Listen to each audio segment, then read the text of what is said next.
전남 광주 통합특별시의 성공적인 안착을 위한 통합준비위원회가 공식 출범했습니다. 전남 광주 통합특별시의 미래 목표로 2040년까지 경제규모 300조 원, 광역인구 500만 명이 제시됐습니다.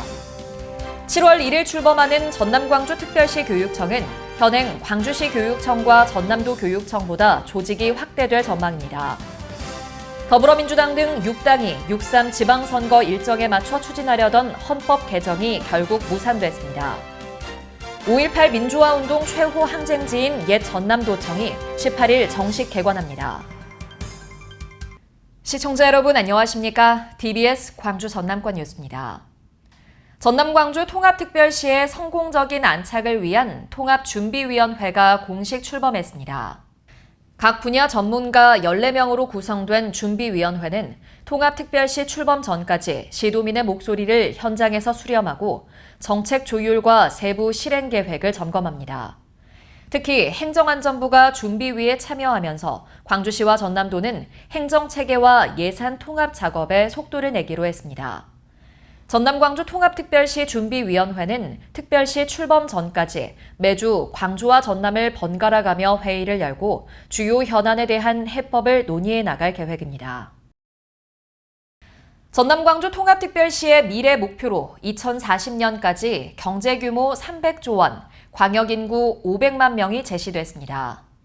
광주연구원은 전기 간행물을 통해 인공지능과 에너지, 문화와 자연을 기반으로 한 신경제 특별시를 비전으로 제시했습니다. 이를 위해 3+1 통합생활 경제권 구축과 기존 주력산업 전환, 미래 신산업도시 조성, 대중교통 중심의 60분 생활권 구축 등이 필요하다고 밝혔습니다. 7월 1일 출범하는 전남 광주 특별시 교육청은 현행 광주시 교육청과 전남도 교육청보다 조직이 확대될 전망입니다. 지난 3월 전남 광주 행정통합특별법 국회 통과 후 시도교육청은 교육부와 함께 통합추진단 협의체를 구성하고 실무 절차를 진행하고 있습니다.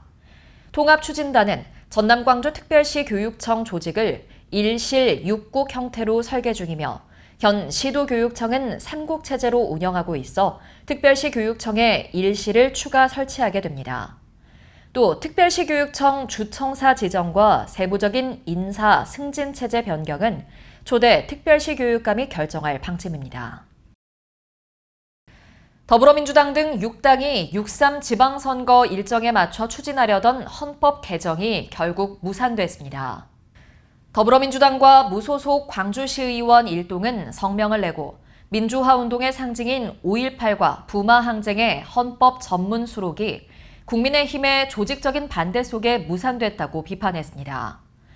민주당 광주시당도 성명을 내고 개헌 무산의 책임은 국민의힘 몫이라며 반역사적 행태를 묵과하지 않겠다고 밝혔습니다. 5.18 민주화운동 최후 항쟁지인 옛 전남도청이 원형 복원 시범 운영을 마치고 18일 정식 개관합니다. 문화체육관광부 옛 전남도청 복원추진단은 제46주년 5.18 민주화운동 기념일에 복원된 옛 도청의 개관식을 치른다고 밝혔습니다. 또 옛 도청 개관일에 맞춰 국립아시아문화전당은 정기 휴관일인 18일에도 시설을 정상 운영하는 등 방문객 편의를 도모할 방침입니다. 제46주년 5.18 민주화운동 기념일인 5월 18일 광주 시내버스와 도시철도가 무료 운행됩니다. 무료 이용 대상은 광주 시민을 포함해 당일 광주를 찾은 방문객이면 누구나 혜택을 받을 수 있습니다. 대중교통을 이용할 때 평소처럼 교통카드를 단말기에 태그하면 되며 실제 요금은 부과되지 않습니다. 광주 인공지능사관학교가 융합 핵심 인재 육성을 위한 8개월간의 대장정에 돌입했습니다. 광주시는 진도 솔비치에서 광주 인공지능사관학교 제7기 입교식 및 오리엔테이션을 개최했습니다. 교육생들은 8개월간 AI 모델의 기획부터 개발, 검증과 사업화에 이르는 전 과정을 수행하며 실무 중심의 프로젝트를 경험하게 됩니다. 지난해 집중호우로 피해를 입은 전남 지역 공공시설 가운데 370여 곳이 아직 복구되지 않은 것으로 나타났습니다. 전라남도는 지난해 7월과 8월 집중호우로 피해가 발생한 공공시설 1,400여 곳 가운데 지난달까지 기능을 복구한 곳은 1,030여 곳이라고 밝혔습니다. 또 미복구된 곳 가운데 330여 곳은 공사 중이고 40여 곳은 공사를 위한 설계 중이라고 덧붙였습니다. 시청해주신 여러분 고맙습니다.